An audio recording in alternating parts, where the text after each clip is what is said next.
Sebelum saya kisahkan tentang kisah Adam, tentu sebelumnya Allah Subhanahu wa taala telah menciptakan makhluk pertama namanya Arsy. Karena sebelum Arsy diciptakan tidak ada zat kecuali Allah Subhanahu wa taala saja. Baru kemudian Allah Subhanahu wa taala ciptakan makhluk pertama, dan itulah makhluk yang paling besar yang disebut dengan Arsy. Tapi para ulama akidah mengatakan bahwa makhluk yang pertama kali diciptakan adalah Arsy, kemudian qalam. Baru setelah Allah Subhanahu wa taala menciptakan Arsy-nya, kemudian setelah itu menciptakan qalam, dan Allah berfirman kepada qalam, catatlah segala sesuatu yang akan terjadi sampai kiamat dibangkitkan. Maka qalam pun kemudian mencatat seluruh takdir. Tidak ada satupun kecuali berdasarkan takdir Allah Subhanahu wa taala. Kemudian setelah qalam tidak lagi mencatat karena kehabisan tinta dan telah kering, maka catatan itu diletakkan di Lauhil Mahfuz, yang kemudian Allah Subhanahu wa taala memerintahkan para malaikat untuk menjaganya. Dari sinilah kemudian Allah Subhanahu wa taala menciptakan langit dan bumi, dimulai dari hari Ahad dan diakhiri pada hari Jumat. Hanya 6 hari: Ahad, Senin, Selasa, Rabu, Kamis, Jumat. Maka Allah Subhanahu wa taala menyelesaikan penciptaan langit dan bumi dalam tempo yang 6 hari ini, dan selesai penciptaan keduanya di hari Jumat, sebagaimana Allah juga akan menghancurkan di hari Jumat, karena kiamat itu tegak di hari Jumat. Barulah kemudian Allah Subhanahu wa taala menciptakan makhluk-makhluk yang lainnya, gunung, sungai, pohon, dan begitu seterusnya. Maka ketika itulah Allah Subhanahu wa taala menciptakan makhluk pertama namanya malaikat, dan malaikat adalah tentara-tentara Allah. Kemudian setelah Allah menciptakan malaikat, maka Allah ciptakan jin. Jin inilah yang pertama kali menghuni bumi. Akan tetapi karena jin ini memang disifatkan Allah Subhanahu wa taala lebih banyak yang rusak dibandingkan yang baik, maka terjadilah kerusakan di permukaan bumi. Sesama jin ini saling bunuh-membunuh, menumpahkan darah, merusak bumi. Akhirnya kemudian Allah Subhanahu wa taala pilih dari mereka yang paling saleh. Jin yang paling saleh itu namanya Azazil. Maka kemudian Azazil inilah yang kemudian diutus oleh Allah Subhanahu wa taala, kemudian dibekali dengan tentara malaikat untuk memperbaharui jin-jin yang ada di permukaan bumi, sehingga jin-jin yang jahat itu ditangkap, kemudian dilemparkan ke beberapa tempat di permukaan bumi. Sampailah kemudian bumi pun tenang karena dia berhasil menenangkan kaum jin. Dari situlah kemudian Azazil diangkat ke langit dan menjadi raja bagi seluruh kalangan jin, dan dia tinggal bersama para malaikat yang kemudian oleh Allah Subhanahu wa taala diberikan amanah untuk menjadi khazanatul jannah, penjaganya surga. Dari sinilah Allah Subhanahu wa taala memulakan penciptaan yang pertama, kisah Adam alaihi salatu wassalam setelah malaikat dan jin. Dan ingatlah ketika Tuhanmu berfirman kepada para malaikat, aku hendak menjadikan khalifah. Dan Adam bergenerasi sampai generasi kita ini. Maka di bumi mereka berkata, apakah engkau hendak menjadikan orang-orang merusak? Qalu ataj'alu fiha man yufsidu fiha wa yasfikud dima. Ya Rabb, apakah engkau hendak menjadikan ciptaanmu itu orang yang merusak dan menumpahkan darah di sana, maksudnya di bumi? Wa nahnu nusabbihu bihamdika wa nuqaddisu lak, sementara kami, kata malaikat, makhluk yang senantiasa bertasbih, memujimu, membersihkan namamu. Maka Allah mengatakan, qala inni a'lamu ma la ta'lamun, maka Allah berfirman, saya lebih tahu apa yang kalian tidak tahu. Sesungguhnya Allah subhanahu wa ta'ala ketika menciptakan Adam min qabdatin, dari cidukan tanah, di mana Allah subhanahu wa ta'ala ketika menciptakan Adam ini dari beragam macam warna tanah. Ada tanah yang berwarna putih, ada tanah yang berwarna merah, ada tanah yang berwarna hitam, dalam riwayat ada tanah yang berwarna kuning, dan ada yang bercampur di antara warna-warna ini. Dari sinilah kata para ulama, maka perbedaan warna-warna dari keturunan Adam alaihi salatu wassalam, karena memang bahan baku Nabi Adam sendiri dari berbagai macam warna. Jadi kalau yang kulit hitam, ya dari tanah hitam. Kalau kulit putih, tanahnya putih. Kalau kulitnya kuning, tanahnya kuning. Artinya bahwa Allah subhanahu wa ta'ala menciptakan dari berbagai macam warna tanah, dan itulah menjadi keturunan Banu Adam. Kemudian di antara tanah yang diambil untuk menciptakan Adam itu ada yang al-khabith, ada jelek tanahnya. Wa tayyib, ada tanah yang baik. Was-sahlu, ada yang mudah diambil. Wal haznu, ada yang susah. Dan ada yang bercampur semuanya. Dari sini pula kemudian di antara turunan Adam ada yang jahat, ada yang baik, ada yang keras kepala, ada yang muda, ada yang lembut, begitu kan? Jadi semua ini prosesnya kembali kepada proses ketika Allah menciptakan Adam alaihi salatu wassalam. Di antara kisah pengambilan tanah itu, Allah subhanahu wa ta'ala pertama kali mengutus malaikat Jibril. Jadi Allah itu utus malaikat Jibril untuk mengambil tanah yang ada di bumi. Tapi bumi menolaknya dan berlindung kepada Allah subhanahu wa ta'ala dari Jibril agar dia jangan sampai mengambil tanahnya. Akhirnya Jibril pun tidak bisa dan kembali kepada Allah. Kemudian Allah subhanahu wa ta'ala mengutus Mikail, sama bumi pun berlindung kepada Allah dari Mikail dan tidak diizinkan untuk mengambil tanahnya. Akhirnya Allah subhanahu wa ta'ala mengutus malakul maut, malaikat kematian.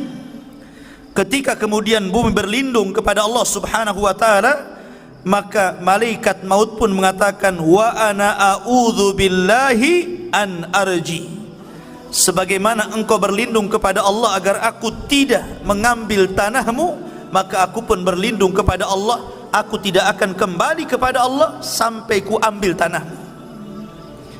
Akhirnya berhasillah malaikat maut mengambil berbagai macam tanah yang disebutkan di atas, kemudian diangkat ke langit. Dari tanah ini kemudian akhirnya Allah subhanahu wa ta'ala menciptakan dengan kedua tangannya. Dan ini ada hikmah kenapa Allah ciptakan Adam dengan tangannya, supaya iblis tidak bisa sombong di hadapan Adam, karena iblis tidak diciptakan dengan tangan Allah. Iblis itu diciptakan dari ujung nyala api. Maka kemudian ketika Allah subhanahu wa ta'ala menciptakan Adam, Allah mulai membentuk Adam alaihi salatu wassalam dengan sebaik-baik bentuk yang tidak sama dengan makhluk yang lainnya. Sesungguhnya Allah menciptakan manusia itu sebaik-baik bentuk. Lah ketika Allah subhanahu wa ta'ala mulai menciptakan Adam alaihi salatu wassalam, dibentuknya sedemikian rupa, maka Allah subhanahu wa ta'ala membiarkan Adam yang belum ada ruhnya itu. Ada yang mengatakan selama 40 tahun dibiarkan, artinya sampai betul-betul mengering.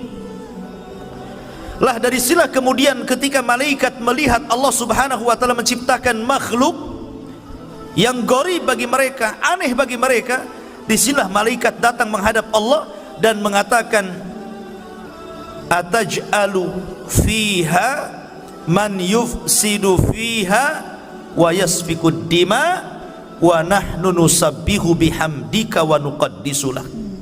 Ya Rabb, apakah engkau akan mengulang 2 kali menciptakan makhluk yang akan merusak bumi, menumpahkan darah, sementara kami adalah makhluk yang terus bertasbih memuji kamu?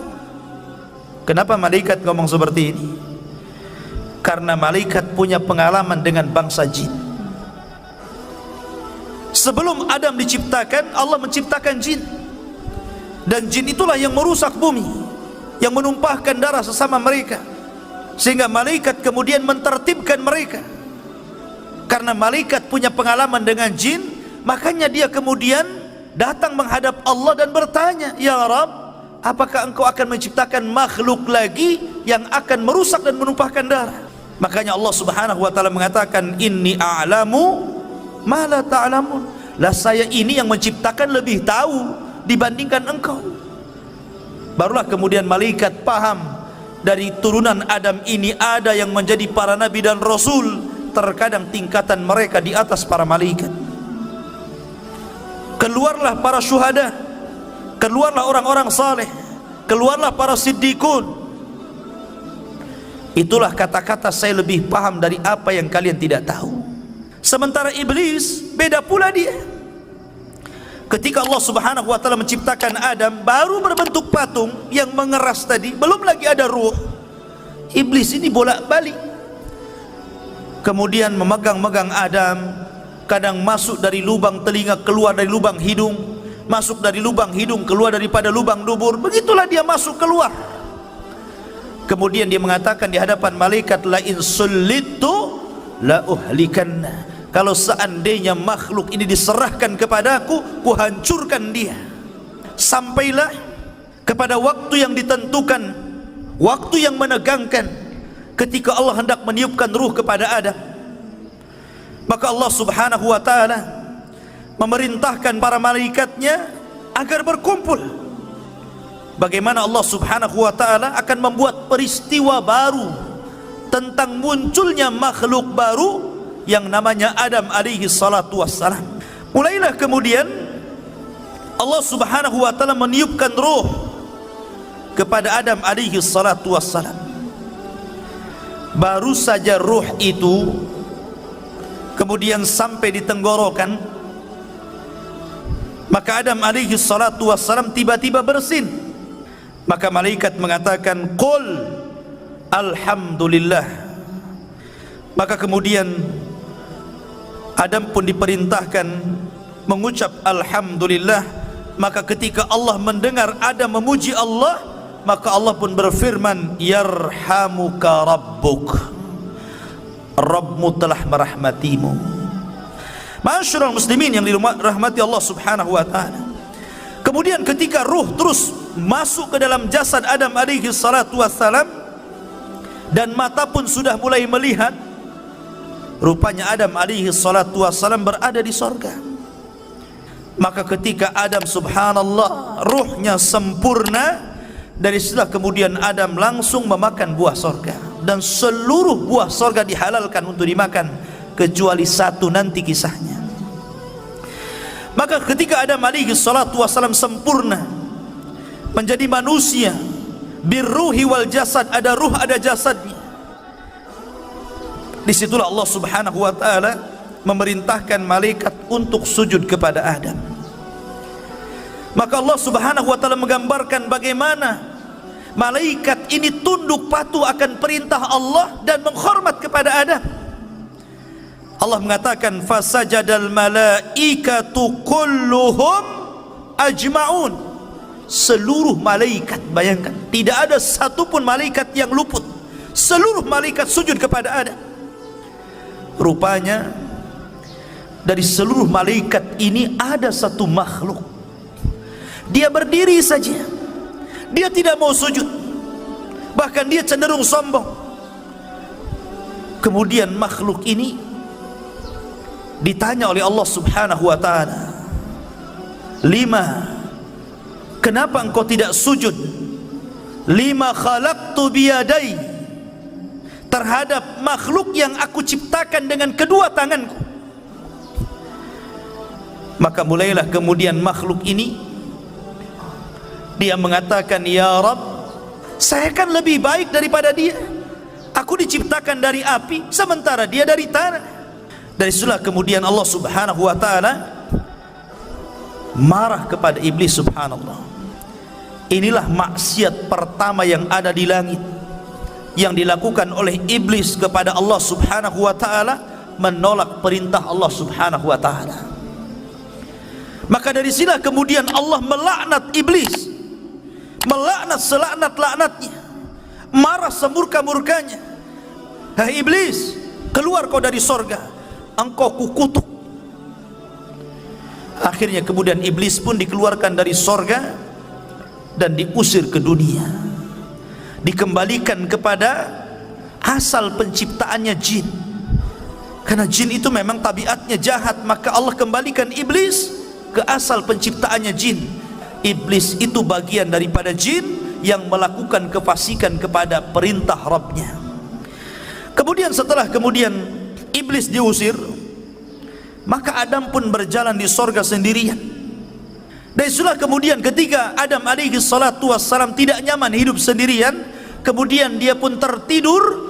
Tiba-tiba selepas bangun, di sampingnya ada perempuan.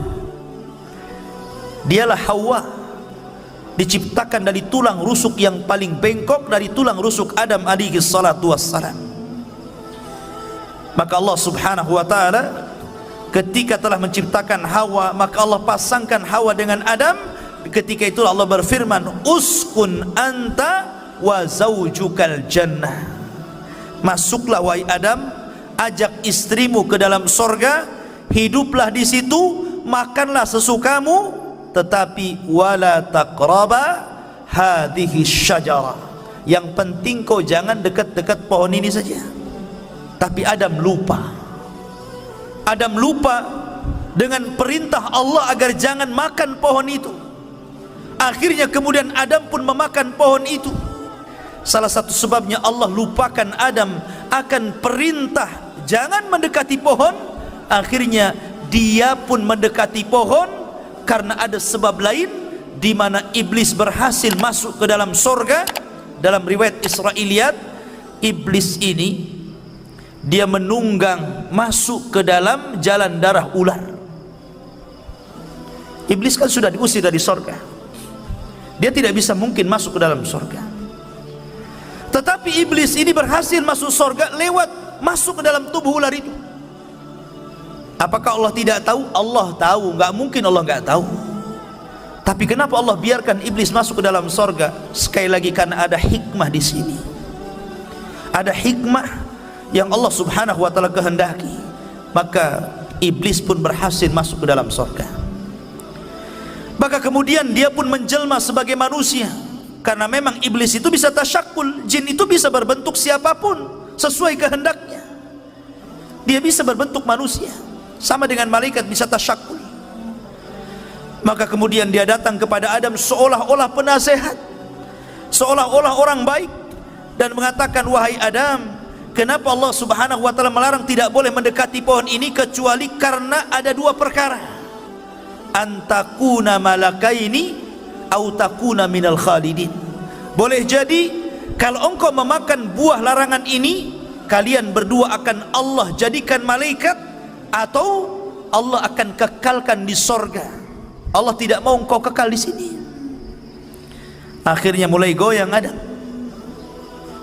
Ketika iblis tidak sanggup mempengaruhi Adam alaihi salatu wassalam, akhirnya dia pengaruhi lewat istrinya. Kemudian juga Al-Imam Ibnu Katsir rahimahullahu ta'ala dalam kitab Bidayah wa Nihayah menjelaskan bahwa Adam ini memiliki perawakan yang tinggi, sittuna dzira'an, memiliki 60 hasta. Satu hasta itu setengah meter, berarti 60 hasta berarti 30 meter. Itu tingginya Nabi Adam. Kemudian lebarnya 7 hasta, berarti lebarnya itu 3,5 meter, tingginya 30 meter. dan memiliki usia yang panjang. Ketika Allah Subhanahu wa taala kemudian takdirkan bahwa Adam alaihi salatu wassalam memakan buah larangan, akhirnya kemudian Adam pun diusir oleh Allah dari sorga. Qul nahbitu minha jami'an, kami katakan keluar kalian semua, hei Adam, hei Hawa, keluar kalian dari sorga. Maka di sini tiga makhluk diusir, iblis, Adam, dan juga Hawa. Mereka berjumpa di bumi. Ada yang mengatakan Adam diturunkan di India, sementara Hawa itu diturunkan di Mekah. Kemudian berjumpa di bukit Jabal Rahmah. Ada yang mengatakan Adam juga meninggal di India, ada yang mengatakan di Mekah, ada yang mengatakan di Syam. Allahu a'lam. Ya. Yang jelas kita tidak menetapkan yang tidak ditetapkan, hanya menukil beberapa kisah Israiliyat. Artinya bahwa Adam alaihi salatu wassalam kemudian diturunkan ke bumi. Maka akhirnya kemudian Adam alaihi salatu wassalam ketika sampai di bumi, Adam menangis, menangis sejadi-jadinya. Ketika itu Jibril datang dan berusaha menghibur Adam, tapi Adam tetap menangis. Menangis karena bukan karena sedih dia diturunkan dari bumi, tidak, tapi karena menyesal karena maksiat yang dilakukan kepada Allah Subhanahu wa taala, sehingga dia berdoa kepada Allah, Rabbana zalamna anfusana wa illam taghfir lana wa tarhamna lanakunanna minal khasirin. Ini doanya Nabi Adam. Tapi lihat iblis, ketika diusir dari sorga, bukannya minta maaf, bukannya minta ampun kepada Allah, malah minta yang lain pula. Dia mengatakan, fa'angdirni ila yaumi yub'atsun, ya Rabb, tangguhkan aku sampai hari kau bangkitkan, maka tangguhkan usiaku sampai kiamat dibangkitkan. Akhirnya Allah tangguhkan iblis. Makanya iblis itu satu-satunya jin yang tidak akan pernah mati. Ketika Adam sudah di bumi, Hawa sudah di bumi, dan Allah pertemukan keduanya, akhirnya kemudian diilhamkan untuk menutup aurat keduanya. Maka disinilah permulaan permusuhan antara iblis dan Adam serta anak keturunannya.